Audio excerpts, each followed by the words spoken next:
Преди легендите за крали Марко, Родопите трепереха под стъпките на един друг гигант – Момчил юнак. Момчил е живял през 14 век.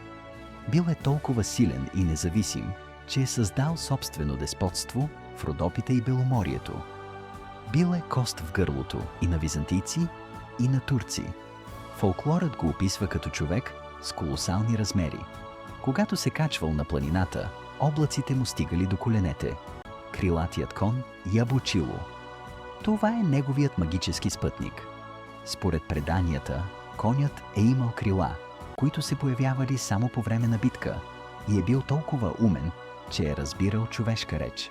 Загива в епична битка при крепостта Перитур, изоставен от съюзниците си, но борейки се до последен дъх. Дори враговете му били толкова впечатлени от смелостта му, че султанът възкликнал: „Такъв юнак не е раждала земята“. Последвайте епосът на България за още неразказани легенди.